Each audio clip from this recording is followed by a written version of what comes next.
तो hello everyone, मेरा नाम है पुनीत राजपूत और आप लोग प्यार से मुझे पुनीत से पुनीत भाई बुलाते हैं और स्वागत है आप सभी लोगों का आज के इस धमाकेदार सेशन में।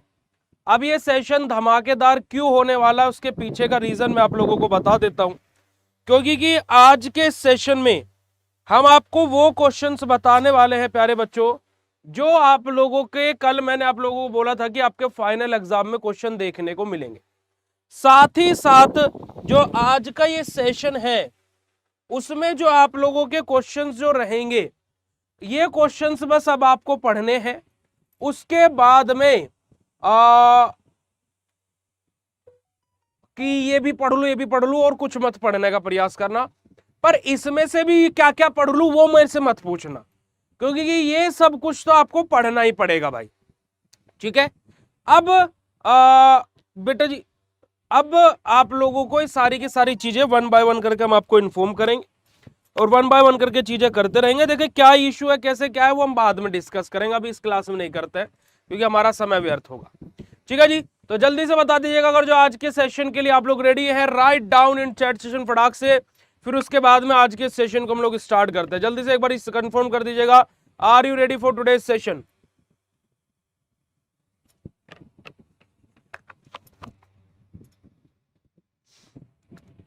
फटाफट चैट सेशन में कंफर्म कर दीजिएगा बेटा जी। बिल्कुल बेटा, यूरिया साइकिल आ रही है, तीनों साइकिल इंपोर्टेंट है। चलिएगा जी, सबसे पहला क्वेश्चन है हमारा beta oxidation of fatty acid. Beta oxidation of fatty acid क्या होता है ना, what do you mean by beta oxidation of fatty acid. ठीक है। अब देखिए beta oxidation of fatty acid हम लोगों का 2 मार्क्स में भी नॉर्मल क्वेश्चन पूछ लेता है। 2 मार्क्स में भी नॉर्मली ये क्वेश्चन पूछ लेता है बेटा जी। ठीक है, तो याद रखिएगा, जैसे कि अगर जो 2 मार्क्स में क्वेश्चन पूछ लेता है तो हम लोग क्या करेंगे, बस ये जो पहली स्लाइड पर लिखा हुआ है इतना बेसिक इंट्रोडक्शन लिख देंगे। चलिएगा जी, अब यहां पर बात करते हैं beta oxidation of fatty acid क्या बोलते हैं। देखिए beta oxidation is the catabolic process by which fatty acid are break down in the mitochondria, यानी कि जो हमारी इनर मेम्ब्रेन रहती है वहां पर हमारा क्या होता है, फैटी एसिड्स का ब्रेक डाउन होता है और वहां से हमारा एसिटाइल कोए का जनरेशन होता है, NADH का जनरेशन होता है और FADH2 का जनरेशन होता है। अब मेरा क्वेश्चन आप लोगों से, हर एक क्वेश्चन पर क्वेश्चन मेरा आपसे बनेगा कि FADH2 में टोटल नंबर ऑफ ATP कितने होते हैं। Write down in chat session फटाक से, है ना। Which enter the TCA cycle and electron transport chain to produce ATP। क्या बात बोली गई बेटा जी, ये beta oxidation of fatty acid क्या है कि हमारा basically beta oxidation of fatty acid हमारा कि जो हमारे फैटी एसिड्स होते हैं इनका क्या होना बेटा जी, ब्रेक डाउन होना।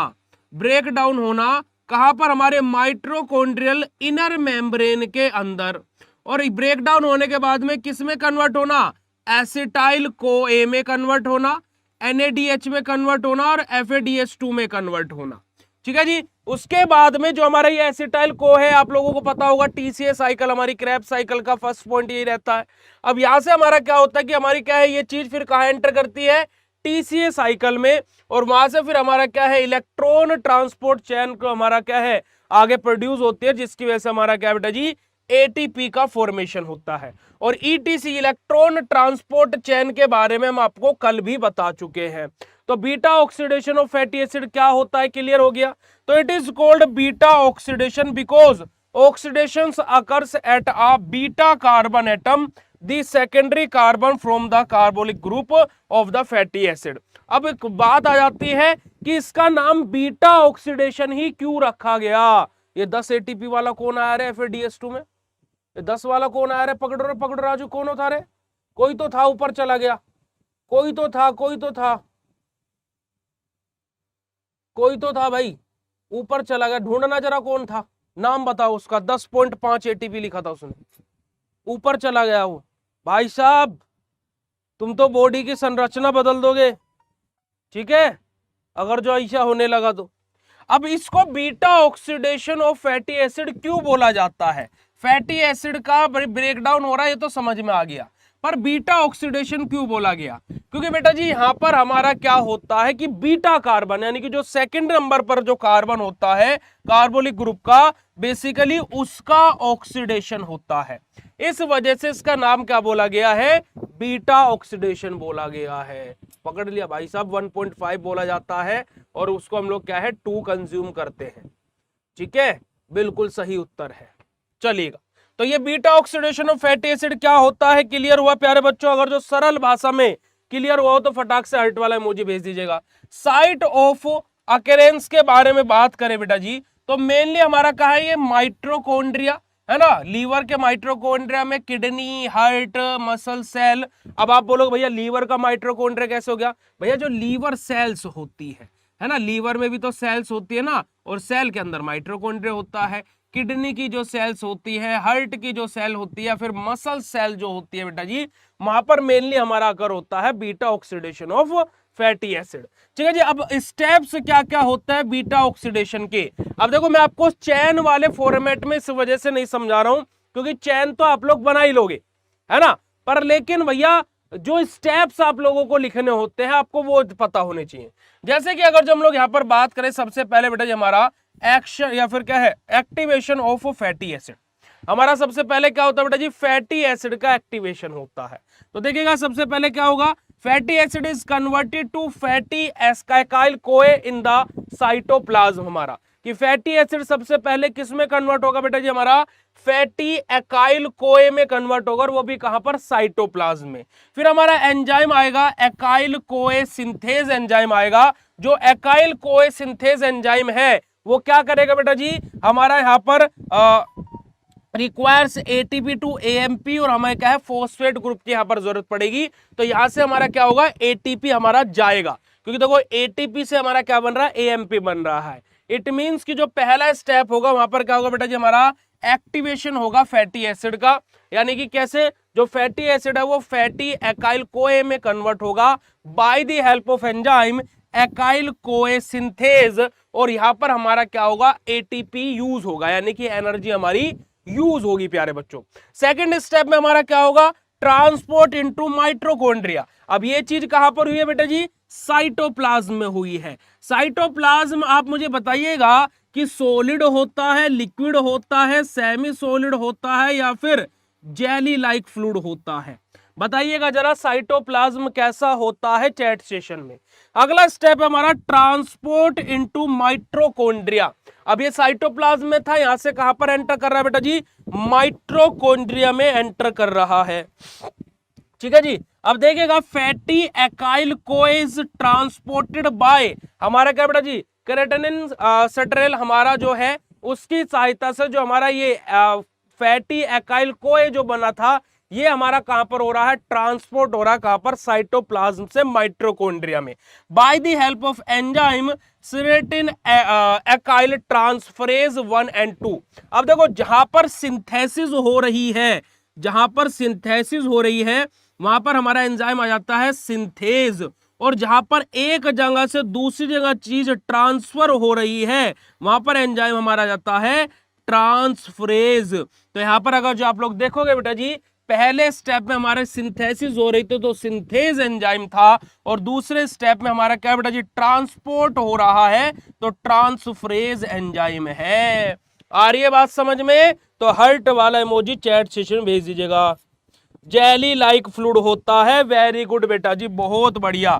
जेली लाइक फ्लूइड क्यों होता है? क्योंकि हमारे mitochondria, rough endoplasmic reticulum, smooth endoplasmic reticulum, Golgi body है ना, न्यूक्लियस, हमारे राइबोसोम, साइटोसोम, लाइसोसोम, ये सब के सब क्या है आपस में टकरा ना जाए और इनकी पोजीशन एक जगह फिक्स्ड ही रहे। अगला आगे देखेगा reaction of beta oxidation cycle. हमारा कि हमारी जो बीटा ऑक्सीडेशन साइकिल है वहां पर हमारी रिएक्शंस कैसे कैसे होती है। पहले स्टेप में हमारा क्या होता है बेटा जी? ऑक्सीडेशन होता है। दूसरे स्टेप में हमारा क्या है? हाइड्रेशन होता है। तीसरे स्टेप में ऑक्सीडेशन होता है, और चौथे स्टेप में बेटा जी हमारा क्या है? हमारा थायोलाइज होता है हमारा। ठीक है जी, थायोलाइसिस होता है हमारा। तो इस तरीके से हमारी क्या है बेटा जी रिएक्शंस होती है। अब ऑक्सीडेशन कैसे होता है, फैटी एकाइल कोए जो हमारा है वो हमारा क्या बेटा जी ट्रांसफरेज एंजाइम की सहायता से, है ना। हमारे यहाँ पर क्या है, क्योंकि पहले स्टेप में जब हमारा फैटी एकाइल कोए बन गया था तो वो हमारा क्या हो रहा था बेटा जी साइटोप्लाज्म से कहां पर जा रहा था, माइटोकॉन्ड्रिया में एंटर कर रहा था bye the help of transferase enzyme, वही यहां पर जिक्र हुआ है। सेकंड स्टेप में देखिएगा हमारा क्या है हाइड्रेशन होता है, जो हमारा क्या है ट्रांस हमारा क्या बेटा जी एनाइल कोए जो हमारा है ये हमारा क्या है बीटा हाइड्रोक्सी एकाइल कोए में हमारा कन्वर्ट होता है। एंजाइम हमारे यहाँ पर क्या जाता है एनाइल कोए हाइड्रेज एंजाइम हमारे यहाँ पर आ जाता है।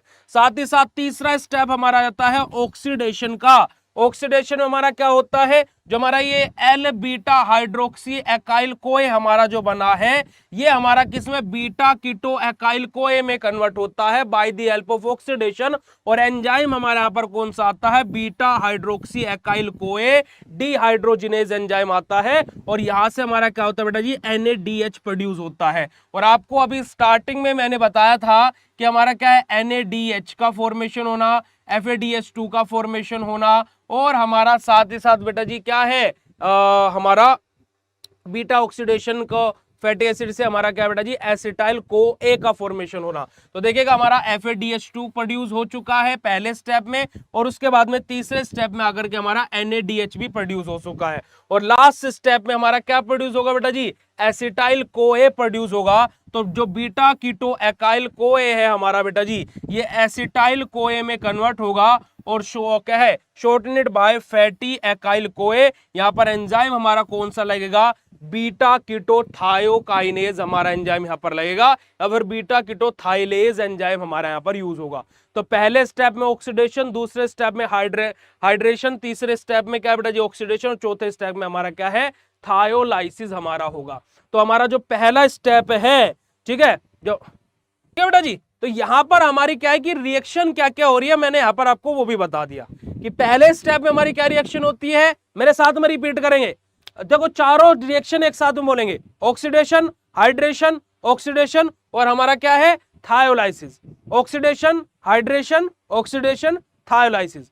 अब पहले जब हमारे फर्स्ट स्टेप में ऑक्सीडेशन होता है तो वहां पर क्या होता है बेटा जी फैटी एकाइल कोए जो है वो हमारा किस में कन्वर्ट होता है ट्रांस एनोल कोए में हमारा कन्वर्ट होता है।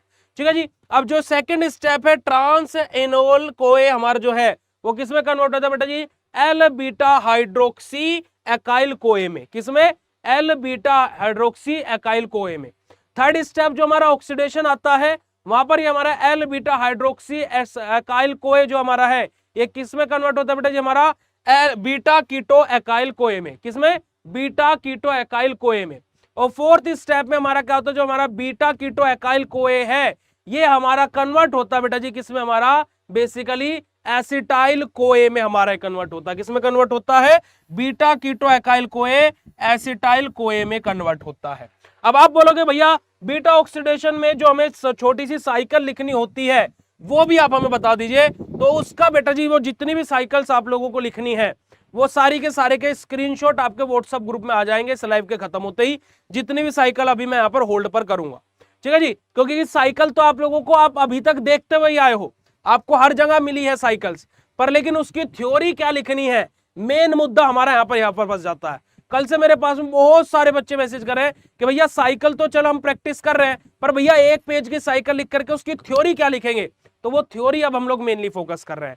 और अब देखिएगा हमारा एनर्जी यील्ड एग्जांपल के बारे में बात करें हमारा बेसिकली, तो यहाँ पर एनर्जी हमारी कैसे कैसे क्या होती है। तो जो हमारा पाल्मिटिक एसिड है undergoes 7 cycles of beta oxidation. तो यहाँ पर हमारा क्या होता है देखिए 8 एसिटाइल कोए हमारे मिलेंगे, यानी कि यहाँ से हमारे क्या हुआ बेटा जी 80 ATP हमें मिला YTCA साइकिल।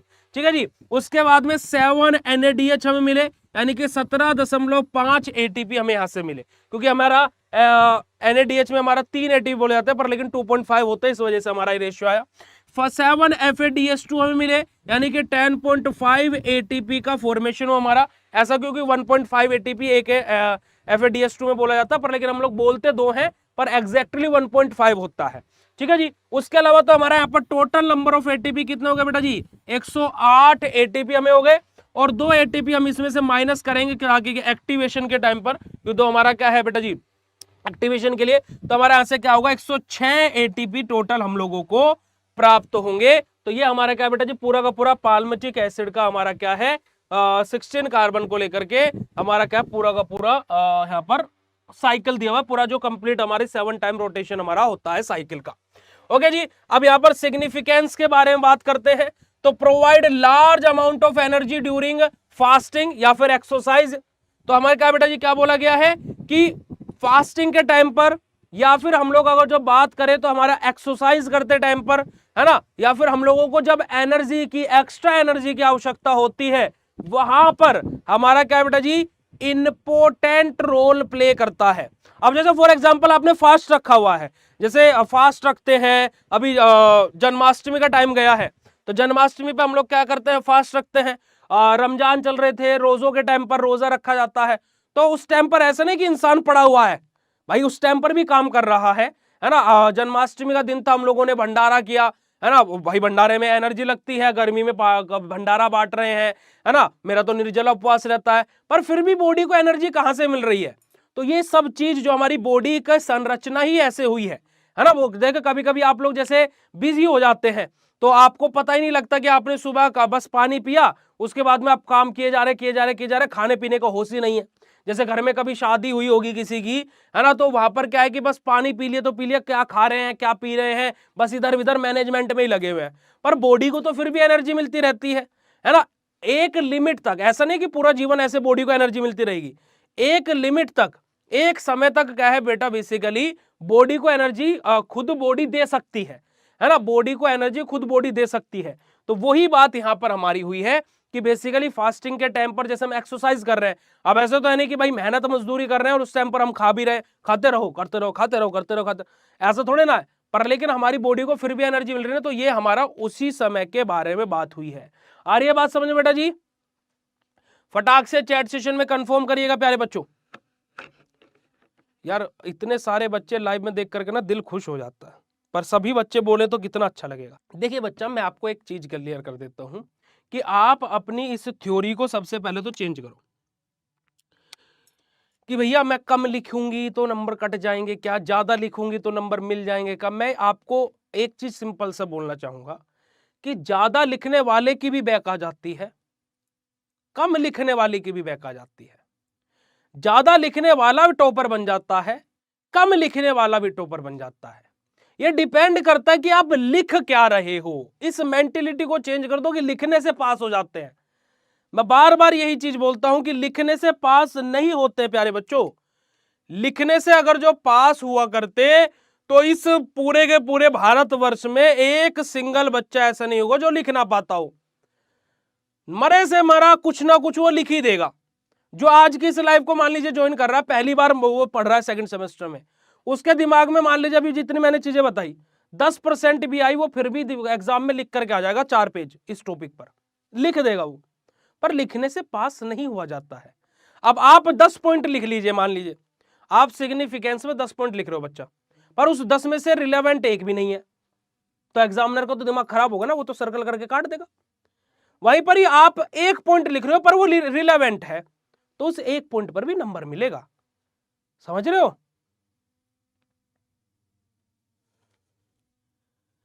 ठीक है, आ रही है बात समझ में? बेटा एडमिट कार्ड अभी 12 बजे के और 4 बजे के बीच में आने की संभावना है। अकॉर्डिंग टू द सोर्सेज हमें ये पता लगा है कि 12 बजे से 4 बजे के बीच में एडमिट कार्ड, मतलब 4 बजे तक आज आ जाएगा एडमिट कार्ड। बस तो टेंशन मत लिया करो, इतनी ज्यादा टेंशन लोगे ना तो देखो अभी तुम्हारा दिमाग बिल्कुल सही दौड़ रहा है कि मैं ये भी कर लूं, ये ना छूट जाए, ये भी आ जाए, वो तुम्हारा चीज, मैं उसमें कुछ नहीं बोलूंगा, पर तुम्हारे पास एक गाइडर खड़ा हुआ है ना। हमारे पास में गाइडेंस देने वाले नहीं था, और आप लोग क्या फील कर रहे हो उस टाइम पर एग्जाम आ गए आपके, मैं आपकी फीलिंग समझ सकता हूं कि भैया ये ना आ जाए, ये ना आ जाए, शायद ये भी आ सकता है, क्योंकि आपका सेमेस्टर दांव पर लगा है। हकीकत बात ये है, आप लोगों का टेंशन लेना लाजमी है, पर लेकिन उस टेंशन को दूर करने के लिए मैं हूं ना।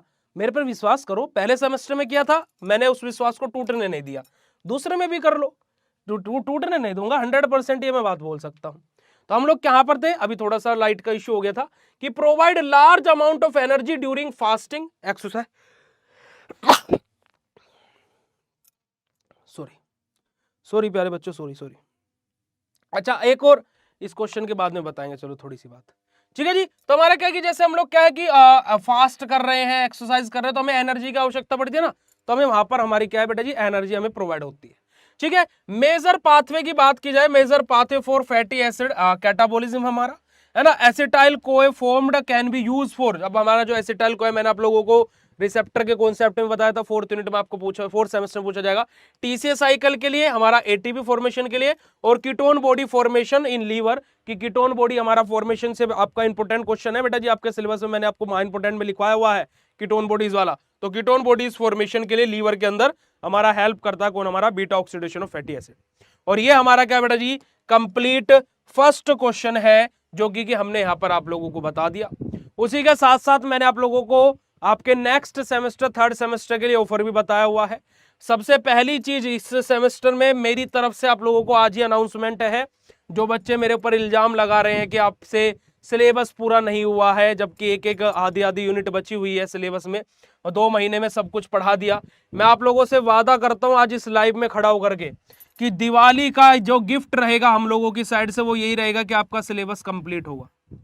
दिवाली वाले दिन आपका पूरा सिलेबस खत्म करके आपके हाथ में दिया जाएगा, ये हम आपसे वादा करते हैं।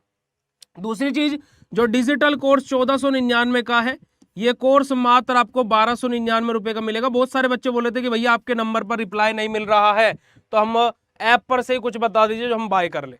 तो बेटा जी मैं आपको यहाँ पर खुला खुला बता रहा हूं कि आपको कूपन कोड अप्लाई करना है डिजिटल कोर्स के लिए BSP 200। आप कूपन कोड अप्लाई कीजिएगा और आपका ये ऑफर 1499 का 1299 में हो जाएगा।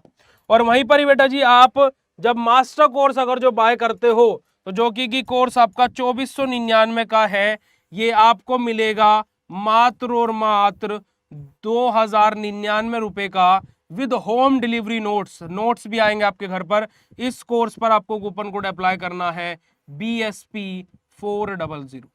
ये कूपन कोड आज 12 बजे से आप लोगों के लिए स्टार्ट हो जाएगा और 31 अगस्त 2025 तक ये ऑफर चलेगा। उसके बाद में कृपया करके मैं हाथ जोड़ करके सभी बच्चों से बोलना चाहूंगा कि प्लीज कोई भी ऑफर के लिए ना बोले।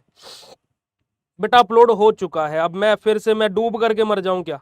2 दिन पहले ही इसका PDF अपलोड हो चुका है, ठीक है, मैं डूब करके मर जाऊं क्या? ये PDF मैंने ऑलरेडी आप लोगों के कोर्स के अंदर अपलोड कराया हुआ है।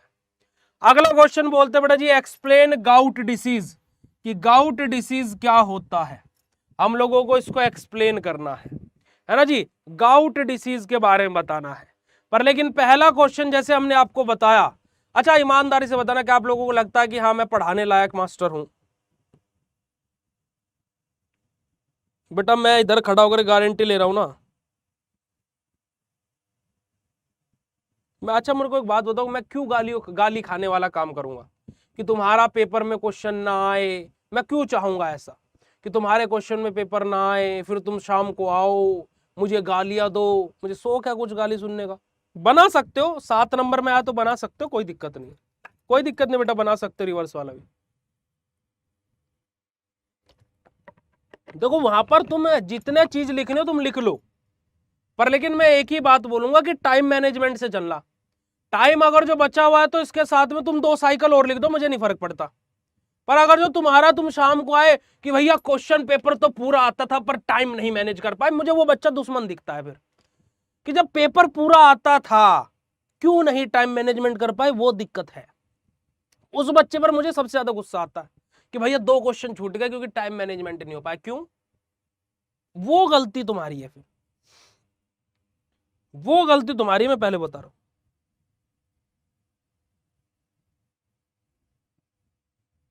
भाई देखो सुनो मेरी बात, मैं आपको यहां पर स्पष्ट क्लियर कर देता हूं। जिस बच्चे ने कल का पेपर दिया है, ठीक है, जो कल का वाला टेस्ट, अगर जो आप उसको तैयार कर लेते हो तो बेटा जी आपका 50+ नंबर आराम से मैच होने वाला है कल वाले टेस्ट से। खाली जो महा इंपोर्टेंट क्वेश्चन प्लस टेस्ट और प्लस 2 मार्क्स के क्वेश्चन कर लेता है, उससे 60-65 नंबर का आराम से पेपर मिल जाएगा। बल्कि जो कल का पेपर दिया था उससे ही 60 नंबर का भी आ जाएगा, ये भी बोल रहा हूं। पर मैं रिस्क नहीं लेता हूं, फिर आप बोलोगे भैया 60 नंबर को तो आया नहीं, 59 का रह गया, ठीक है।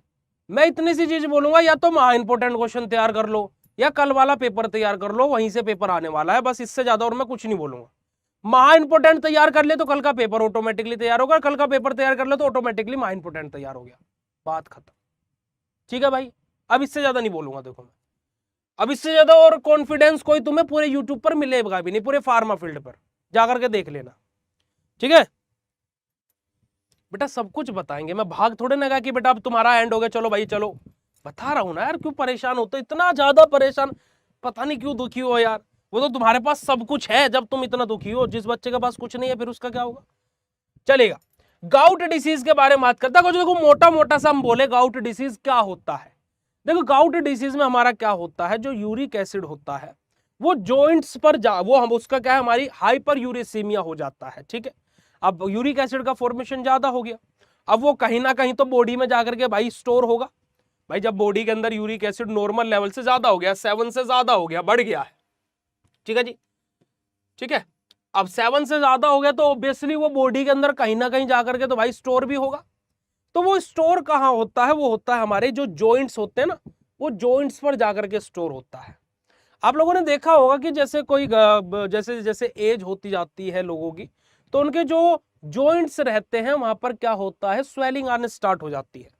और आजकल ये डिसीज बहुत ज्यादा मतलब कि नॉर्मल हो गई है कि जॉइंट पेन होना, है ना, जॉइंट्स पर स्वेलिंग आ जाना, रेड रेड हो जाना जॉइंट्स का, एंड सही से बैठ ना पाना, उठते टाइम ऐसे घुटनों पर हाथ रख के उठना, और ऐसे उठ रहे हैं तो घुटने cut cut cut cut cut बोल रहे हैं। तो ये क्या है बेटा जी, हमारे गाउट के ही सिम्टम्स है। इसका हम लोगों को टेस्ट कराते रहना चाहिए। इस वजह से बोलते हैं कि आज के टाइम पर मैं हर एक बच्चे को भी ये सजेशन दूंगा, और आपको भी और आपकी फैमिली को भी, आप भले ही अपना चेकअप ना कराएं पर अपने फैमिली, चाहे आपका कैसा भी बजट हो, चाहे आप बिल्कुल पुअर मिडिल क्लास फैमिली से हो या फिर मिडिल क्लास फैमिली से हो, कुछ भी हो, तो देखिए 1000 2000 3000 रुपए हर किसी के पास में है 6 महीने में। हर 6 महीने में या 1 साल में एक बार फुल बॉडी चेकअप जरूर कराएं।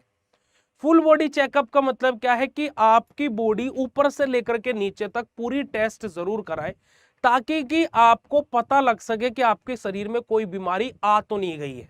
क्योंकि आज के टाइम पर बीमारियां ऐसी हो गई हैं कि वो स्टार्टिंग में पता नहीं लगती, और जब वो बड़ी हो जाती है फिर वो ठीक नहीं होती। तो हम हर 6 महीने 8 महीने या 1 साल में फुल बॉडी चेकअप जरूर कराएं। और आज के टाइम पर आप अभी अपना हेल्थ इंश्योरेंस ले या ना ले, पर अपने मम्मी पापा को बोले कि वो अपना हेल्थ इंश्योरेंस करा ले। क्योंकि हेल्थ इंश्योरेंस हमें लगता है कि 10,000 रुपए 12,000 रुपए, मैं किसी को प्रमोशन नहीं कर रहा हूं, बट मैं ये आपको सजेशन दे रहा हूं कि अगर जो हेल्थ इंश्योरेंस आपके मम्मी पापा का है, बीमारी कोई ना कोई जरूर होनी है, ये फैक्ट है कि हमें कोई बीमारी नहीं होगी, होगी। कल को टाइफाइड हो सकता है, मलेरिया हो सकता है, 30 35 40 हजार रुपए जब एकदम जाते हैं ना, तो वो बहुत बड़ा झटका लगता है। वहीं पर जब हम 10,000 का एक हेल्थ इंश्योरेंस ले लेते हैं, 8,000 का एक हेल्थ इंश्योरेंस ले लेते हैं, और बस वहां कार्ड स्वाइप होना है और हमारा कुछ नहीं करना, और वीआईपी ट्रीटमेंट मिल रहा है। क्योंकि देखो कभी भी देखना, जिसके पास में कार्ड होगा ना बेटा जी, उसके पास में डॉक्टर भी 10 बार आएगा, सर आपको पानी मिला है नहीं मिला। और अगर जो तुम वैसे गए हो ना पैसे देने वाले, तो तुम्हारे को कोई पूछेगा भी नहीं, क्योंकि उनको 50,000 का बिल फिर 1 लाख का बनाना है कि उनको पैसा कंपनी देगी। तो ये काम अपने घर पर जरूर करा लेना, और बॉडी चेकअप जरूर कराते रहा करो, है ना, हर महीने नहीं, 6 महीने 8 महीने 1 साल में जरूर। क्योंकि हमारी बॉडी में क्या बीमारी आ गई ये हमें भी नहीं पता है, और जब वो बड़ी हो जाती है तो फिर हो जाता है दिक्कत। ठीक है, तो गाउट डिसीज हमारा यही होता है। I think so gout disease, गठिया रोग भी इसको ही बोलते हैं, मेरे को एग्जैक्टली इसका हिंदी मीनिंग नहीं पता है। शायद मैंने यही सुना है कि गठिया रोग भी इसी को बोलते हैं, पर लेकिन शायद वो कुछ और भी हो सकता है, मुझे माफ कीजिएगा अगर जो मैं गलत बोल रहा हूँ। पर लेकिन हमारे जॉइंट्स पर स्वेलिंग आ जाना, रेडनेस हो जाना, वो गाउट होता है। अब थिंक सो मैं आपको जो बीमारी है वहां तक ले गया हूँ।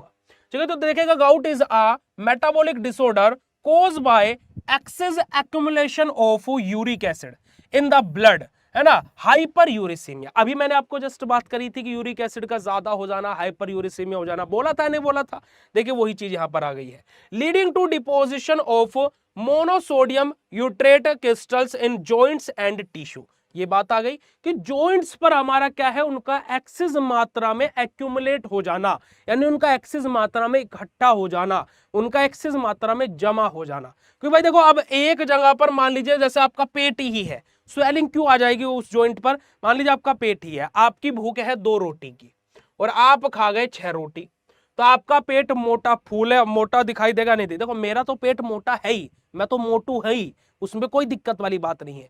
पर लेकिन आपका पेट जो दुबले पतले से है, जो हमारी क्यूट क्यूट से हमारी क्या है, जो क्या है चुन्नू मुन्नू है, आप सभी लोगों का पेट क्या हो जाएगा, इसे फूला फूला दिखाई दे। जैसे मेरा नॉर्मल दिख रहा है ना, ऐसा तुम्हारा दिखाएगा फिर, ठीक है जी, ऐसे, ठीक है। अब क्या है कि पेट फूला हुआ दिखाई देगा, क्यों? क्योंकि वहां पर जब जमा दो चीज हो सकती थी, दो रोटी हो सकती थी, पर तुमने जमा वहां 6 रोटी कर दी। ऐसे हमारा क्या है कि जो ये हाइपर यूरिसीमिया, यूरिक एसिड का फॉर्मेशन जो बढ़ गया है, अब वो क्या है, मान लीजिए वहां पर 7 यूनिट तक जा सकता था, अब पहुंच वहां पर 17 यूनिट गई है, तो ऑब्वियसली वो एरिया स्वेल होगा नहीं होगा, सूजेगा नहीं सूजेगा, यही चीज हमारी होती है। ओके बेटा जी, चलेगा। तो ये तो आपका हो गया डेफिनेशन पोर्शन, क्लियर हुई बात? तो फटाक से हर्ट वाला इमोजी भेज दीजिएगा। क्यों, क्या क्या कॉजेज होते हैं हमारे गाउट के? तो देखिएगा, over production of uric acid, कि यूरिक एसिड का ज्यादा प्रोडक्शन हो जाने की वजह से हमारा ये होता है। Decrease excretion of uric acid by kidney, या फिर यूरिक एसिड का क्या है, एक्सक्रीशन डिक्रीज हो जाना। अब देखो दो ही चीज है, दो ही चीज कैसे है कि भाई देखो, बॉडी को 7 यूनिट बनानी थी, अब बॉडी बना 17 यूनिट रही, यानी कि क्या है, प्रोडक्शन इंक्रीज हो गया। बॉडी से एक्सक्रीट 7 ही यूनिट हो रही है, बाहर 7 यूनिट जा रही है। अब बॉडी के अंदर बच कितनी यूनिट रही बेटा जी? 10 यूनिट तो ऐसी बच गई ना। अब ये 10 यूनिट कहीं ना कहीं जाकर के तो कलेक्ट होगी। इसी वजह से क्या बोला कि कोशिश में ओवर प्रोडक्शन हो जाना, कि ज्यादा प्रोडक्शन हो रहा है यूरिक एसिड का, पहली बात। दूसरी बात क्या हो सकती है कि भाई बन 7 यूनिट ही रही है, बन तो ठीक रही है, पर जो किडनी से यूरिक एसिड का एक्सक्रीशन है, जो बाहर जाना है, वो जा 3 यूनिट रहा है। अब बच गया बॉडी में फिर से 4 यूनिट। अब ये 4 यूनिट फ्री फॉर्म में घूम रहा है, क्योंकि अगला 7 फिर लाइन में लग गया, निकला 3 ही बाहर है, फिर 4 हो गया, ये तो टोटल 8 हो गया भैया। अब इस 8 को भी अगर जो हम बैठाए, फिर से 3 यूनिट चला गया, तो बच फिर 4 गया। तो ये 4 कहां जाएगा? जॉइंट्स में जाएगा, जॉइंट्स के पास में जाएगा और गाउट डिसीज का फॉर्मेशन करेगा। कि या तो बाहर निकलने की प्रक्रिया स्लो हो जाए, या फिर ओवर प्रोडक्शन हो जाए। ठीक है, ठीक है जी। अरे भाई साहब, आप को हम क्या बताएं, अभी बताते चलो इस क्वेश्चन के बाद में, कि हमारे जीवन में कितना दुख है। तीसरा बेटा जी, genetic defect in purine metabolism. अब गाउट डिसीज जेनेटिक डिसीज भी है बेटा जी, कि जैसे हमारी पीढ़ी दर पीढ़ी एक बीमारी चलती आ रही है, डायबिटीज। हमारे दादाजी को भी थी, परदादाजी को भी थी, तो हमारे पापा को भी है, और अब उम्मीद ये है कि वो या तो मुझे हो सकती है, मेरे भाई को हो सकती है, होगी जरूर, और क्योंकि वो जेनेटिक डिसीज है। ठीक है, ऐसे गाउट भी जेनेटिक डिसीज होती है हमारी, कि प्यूरिन मेटाबॉलिज्म में डिफेक्ट होने की वजह से हमारी ये बीमारी क्या है, अगले आने वाली पीढ़ी में भी हो सकती है। पर लेकिन अब जो डॉक्टर्स हैं, जो साइंटिस्ट हैं, उन्होंने इसका भी इलाज ढूंढ लिया है कि जेनेटिक डिसऑर्डर को बंद किया जा सकता है। जैसे डीएनए का ये इतना पोर्शन, मान लीजिए इतना बड़ा डीएनए है, उसका ये पोर्शन क्या है कि इस पोर्शन की वजह से जेनेटिक डिसीज आगे ट्रांसफर हो रही है, उसको कट करेंगे, डीएनए को आपस में जोड़ेंगे, चलो। यानी कि अब ये पॉसिबल हो चुका है। आई थिंक सो चीन में हुआ था, जापान में होता है, इन दोनों में से एक देश में ये चीज हो चुकी है। हाई प्यूरिन डाइट हमारी, कि अगर जो हम लोग हाई प्यूरिन डाइट ले रहे हैं, या फिर ज्यादा अल्कोहल कंज्यूम कर रहे हैं, तो बेटा जी ऐसे पर्सन को क्या है, गाउट डिसीज होने की पूर्णतः संभावना होती है। ठीक है जी। तो ये देखिए, हाई प्यूरिन डाइट है, जैसे मीट ज्यादा खा रहे हैं, सी फूड ज्यादा खा रहे हैं, या फिर अल्कोहल कंजप्शन ज्यादा है, तो वहां पर हमारी गाउट डिसीज हो सकती है। तो ये सब हमारे क्या बेटा जी, कोजेज है किसके, गाउट डिसीज के। आगे बात करते हैं सिम्टम्स के बारे में, कि गाउट डिसीज के सिम्टम्स क्या, यानी कि लक्षण क्या क्या होते हैं।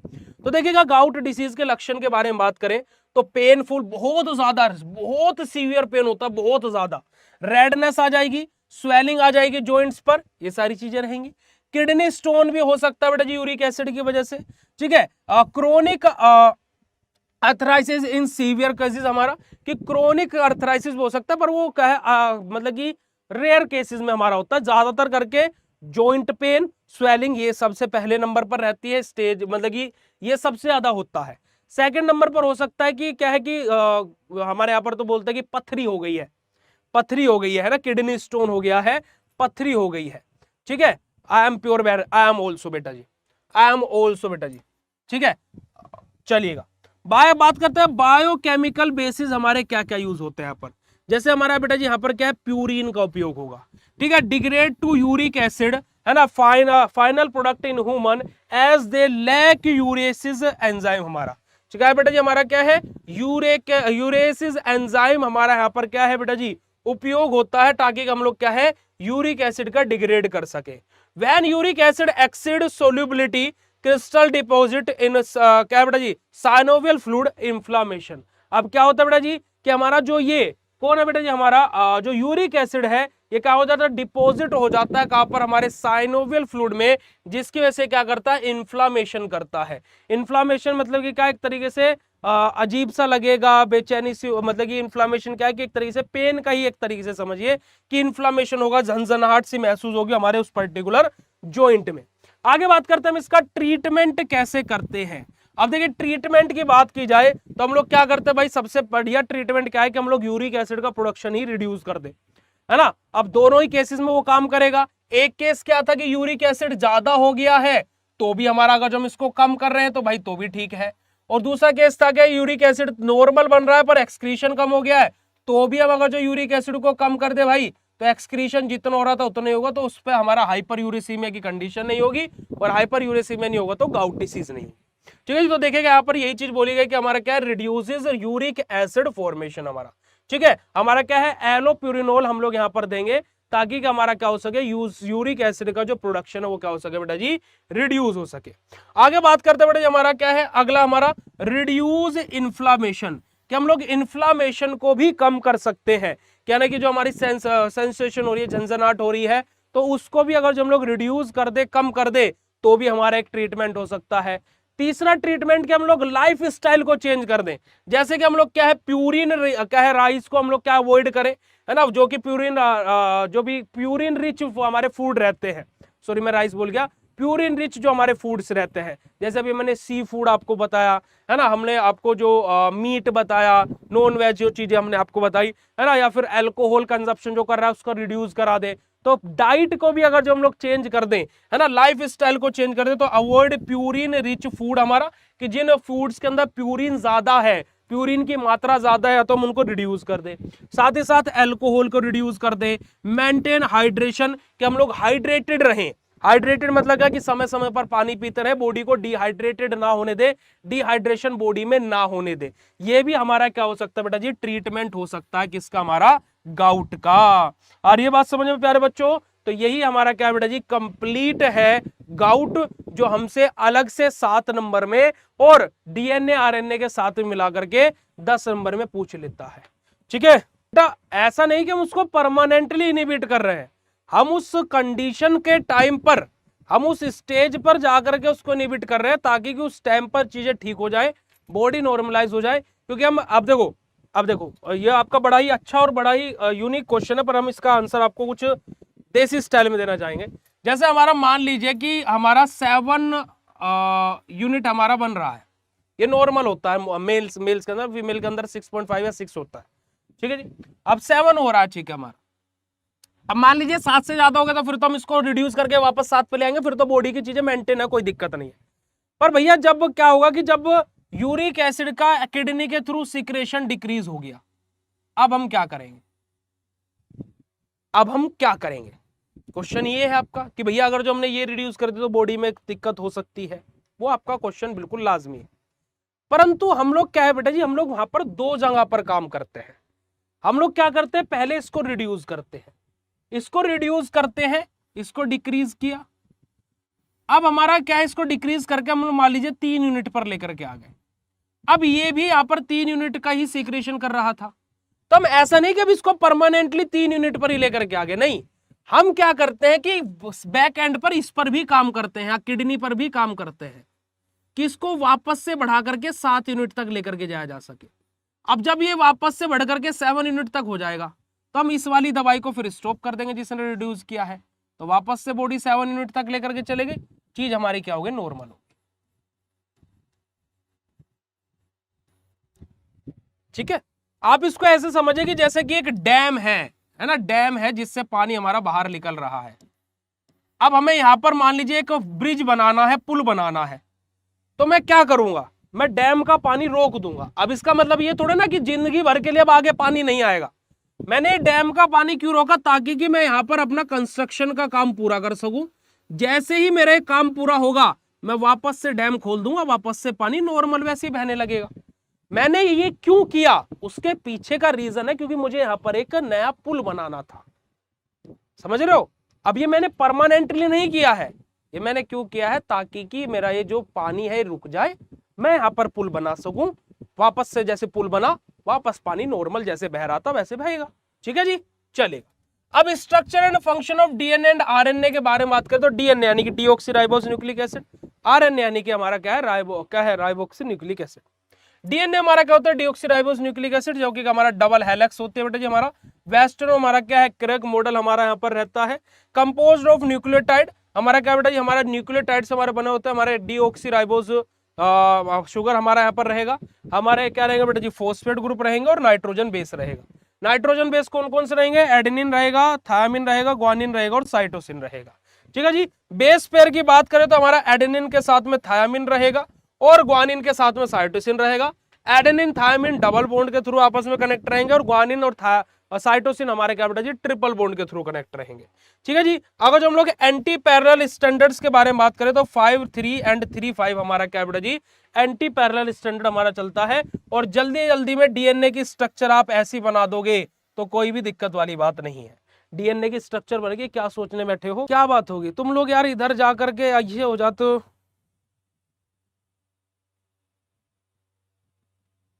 अनूप मौर्य बेटा जी, आप लोग प्लीज ऐसा क्लास में इंटरप्ट ना करें, किसी को कोई भी समस्या वो हमसे पूछे, है ना, बिना बात की माथा गरम ना करें, है ना, बिना बात के हमारा कुकर ना सीटी सलकाए, वरना हम आपकी सीटी बजा देंगे। ठीक है, तो थोड़ा सा समझे तो अच्छी बात है, और ना समझे तो फिर आपको फिर रिजल्ट मिल जाएगा। डीएनए के फंक्शन के बारे में बात करें तो बेटा जी, जेनेटिक इंफॉर्मेशन को स्टोर करना सबसे ज्यादा, है ना, आपसे कॉम्पिटेटिव एग्जाम में भी कभी कभी क्वेश्चन पूछे था कि genetic information store in DNA, RNA, mRNA, tRNA या फिर आरआरएनए, तो हम लोग उसका आंसर क्या लिखते हैं, डीएनए, है ना। Replicate to transfer information to daughter cell, हमारे कि जो हमारी क्या है डॉटर सेल्स होती हैं। अब भाई जैसे मान लीजिए आपके आने वाले भविष्य में आपकी संतान होगी, तो उसके पास में आपकी जेनेटिक चीजें कैसे जाएंगी, तो वो यहीं से जाती है। तो हमारा क्या बेटा, transfer information to daughter cell हमारे क्या डीएनए के थ्रू वो चीजें ट्रांसफर होती हैं।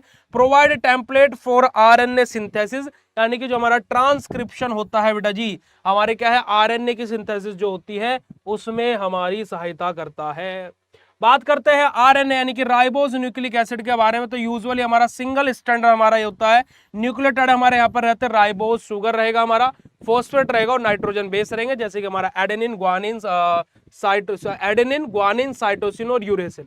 हमारा का जो टाइप की बात करें तो 3 टाइप होते हैं, एमआरएनए, टीआरएनए और आरएनए। एमआरएनए जिसको हम लोग मैसेंजर आरएनए बोल लेते हैं, टीआरएनए हमारा जिसको हम लोग क्या बेटा जी हमारा ट्रांसफर आरएनए बोलते हैं, और हमारा आरआरएनए जिसको हम लोग क्या बेटा जी हमारा राइबोस आरएनए हमारा बोलते हैं। Structure and function of comparison of ribosome से हमारा यहाँ पर चीजें रहेंगी। ठीक है जी। आगे बात करते हैं बेटा जी आरएनए के फंक्शन के बारे में, तो एमआरएनए का फंक्शन क्या होता है बेटा जी, हमारा प्रोटीन की सिंथेसिस के लिए। टीआरएनए का हमारा फंक्शन क्या रहता है बेटा जी, हमारा एडेप्टर फॉर ट्रांसक्रिप्शन, हमारा यानी कि क्या अमाइनो एसिड का ट्रांसफर करना हमारा। और आरएनए का क्या फंक्शन रहता है बेटा, बेसिकली हमारा पेप्टाइड बॉन्ड फॉर्मेशन करना हमारा बेसिकली क्रिस्टल्स के अंदर। चलेगा जी। अब आरएनए और डीएनए के बीच में डिफरेंस क्या रहता है, तो देखो डीएनए हमारा डबल हेलिक्स रहता है, डीऑक्सीराइबोस हमारा रहेगा, आरएनए में सिंगल हेलिक्स यानी कि राइबोस हमारा रहेगा। बेस की बात करें तो हमारे यहाँ पर एडेनिन, थायमिन, ग्वानिन और साइटोसिन रहेंगे। आरएनए के अंदर एडेनिन, यूरेसिल, ग्वानिन और साइटोसिन रहेंगे। यहाँ पर थायमिन आ जाता है, वहां पर यूरेसिल आ जाता है, बस इतना फर्क है। स्टैंडर्ड की बात करें तो डबल स्टैंडर्ड हमारा रहता है, सिंगल स्टैंडर्ड रहेगा। हमारा फंक्शन की बात करें तो डीएनए हमारा क्या होता है, जेनेटिक मटेरियल होता है, और आरएनए हमारा क्या होता है, प्रोटीन की सिंथेसिस में हेल्प करता है। तो यही हमारा क्या बेटा जी कंप्लीट सेकंड क्वेश्चन हो जाता है, जो कि हमने यहां पर आप लोगों के साथ में डिस्कस कर लिया। ओके प्यारे बच्चों, ठीक है, 4 बजे तक। अरे जेनेटिक कोड की इंफॉर्मेशन की बात कर रहे थे, तो आप ऐसे बोल रहे हैं कि हमसे संपर्क कर ले, बताइएगा। देखिए एक चीज प्यारे बच्चों ये है कि हम ये कभी नहीं सोचते हैं कि हम हमेशा ये सोचते हैं कि हम अपनी घर की स्त्रियों को कैसे प्रोटेक्ट करें। देखिए मेरा थॉट प्रोसेस थोड़ा सा जीवन को लेकर के अलग है, कि हम लोग हमेशा ये सोचते हैं कि हम अपने घर की स्त्रियों को कैसे प्रोटेक्ट करें, पर जिस दिन हम ये भी सोचने लगेंगे कि हम दूसरों की माँ बहन को भी कैसे प्रोटेक्ट करें, उस दिन ना तो कोई रेप होगा, ना ही कोई लड़की हैरेस होगी, और ना ही कोई लड़की ये सोचेगी कि मेरे साथ में भी कुछ गलत हो सकता है। बस हमारी थॉट प्रोसेस ये होनी चाहिए कि हम अपने घर की लड़कियों को तो प्रोटेक्ट कर ही रहे हैं, पर लेकिन बाहर वाली को भी वही सम्मान दे, बाहर वाली को भी उसी नजर से देखे। बस इतना सा जीवन है ना, कि वरना धिक्कार है ऐसे जीवन पर कि जहां पर हम एक लड़की को लेकर के कुछ भी माइंड में ऐसा चीज लेकर के आ रहे हैं। ठीक है, भूमिका बेटा, अगर जो आपको शॉर्ट ट्रिक नहीं पता है तो अभी मेरा यूट्यूब पर एक वीडियो 2 बजे आ जाएगा जेनेटिक कोड की शॉर्ट ट्रिक को लेकर के। अदरवाइज आप कल की जो 2 नंबर वाली क्लास मेरी अपलोड हुई है उसको देख लेना, मेरा 2 बजे लेक्चर आ जाएगा, उसको देख लेना, आपको ट्रिक पता लग जाएगी। ठीक है बेटा, वो मैंने वीडियो बना करके डाल दिया आप लोगों के लिए, आप उसको देख लो। मैं इस वजह से बोलता हूँ कि मेरे चैनल पर एक्टिव रहा करो, आपको इन्फॉर्मेशन के साथ साथ, अपडेट्स के साथ साथ, पढ़ाई के साथ साथ ये भी सारी चीजें मिलेंगी। ठीक है, नहीं मैंने आपको गलत नहीं बोला है, मैं यहाँ पर हर किसी को ये मैसेज दे रहा हूँ। आप यहीं पर बच्चे को ये भी तो बोल सकते थे ना कि आप सर से पूछ लीजिए, मैं ये बोल रहा हूँ, मेंटलिटी की बात होती है बेटा जी, है ना, बिहेव लाइक अ जेंटलमैन, है ना, कि हमारे आसपास से कोई स्त्री गुजर रही है तो वो कॉन्फिडेंसली गुजरे कि हाँ ये इंसान सही है, बस इतनी चीज है। ये चीज भी, ये कमाई होती है जीवन की। ठीक है ना, ये जीवन की कमाई होती है।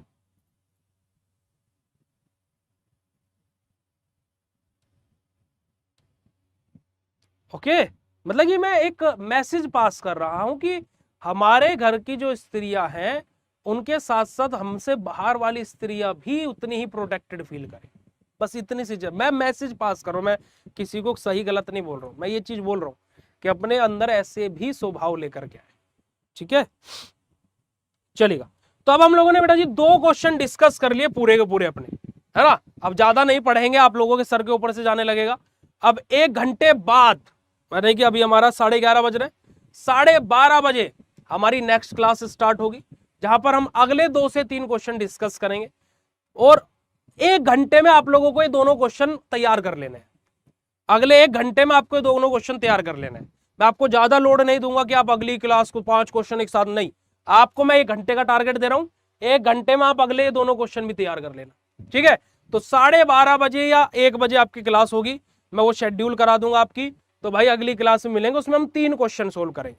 ठीक है, फिर उससे अगली 2 क्लासेस और होंगी, मतलब कि टोटल 4 क्लासेस हमारी होंगी, और 1 क्लास हमारी how to copy in exam वो बायोकेमिस्ट्री उसके ऊपर होगी शाम को, और शाम को ही आपका टेस्ट भी होगा। सारा काम आज ही हम लोग करेंगे। तो 10 के 10 क्वेश्चन सोल्व कराऊंगा, परेशान कोई मत होना। ठीक है जी, और जो कल वाले क्वेश्चन को लेकर के बच्चे बोल रहे हैं भैया उनको सोल्यूशन अपलोड करा दीजिए, तो मैं उसका भी सोल्यूशन अपलोड करा देता हूं, परेशान मत होना। ठीक है जी, अब ये क्लास आप लोगों को कैसी लगी प्यारे बच्चों? एक आप लोगों से बात पूछना चाहूंगा कि ये क्लास आप लोगों को कैसी लगी, फटाक से चैट सेशन में कंफर्म कर दीजिएगा। फटाक से प्यारे बच्चों चैट सेशन में कंफर्म कर दीजिएगा कि ये क्लास आप लोगों को कैसी लगी। Right down in chat session, अपना फीडबैक के साथ में, फीडबैक के साथ में बोलिएगा बेटा जी। देखो आप लोगों को जीवन का ज्ञान, और अगर जो आप मेरे साथ में पूरा सेमेस्टर पढ़ोगे ना, तो आप लोग मुझे बोलोगे कि सर आप तो बाबा हैं। ठीक है, जल्दी बताइएगा बेटा जी। चलिएगा, okay okay, thank you so much प्यारे बच्चों, लव यू ऑल। और आपके 2 क्वेश्चन तैयार हो गए होंगे, आप मजे से इनकी प्रैक्टिस कीजिए, और फिर हम लोग अब नेक्स्ट क्लास में मिलेंगे, फिर उससे नेक्स्ट क्लास, फिर उससे नेक्स्ट क्लास। आज हमारी टोटल नंबर ऑफ क्लासेस होंगी 5। ठीक है जी, और जरूरत पड़ी तो 7 भी हो सकती है, तो चलेगा। Thank you so much, love you all, शुक्रिया, नमस्कार, जय हिंद। मिलते हैं आप लोगों से नेक्स्ट क्लास में, तब तक के लिए बाय, अपना ध्यान रखिएगा, लव यू ऑल बेटा जी।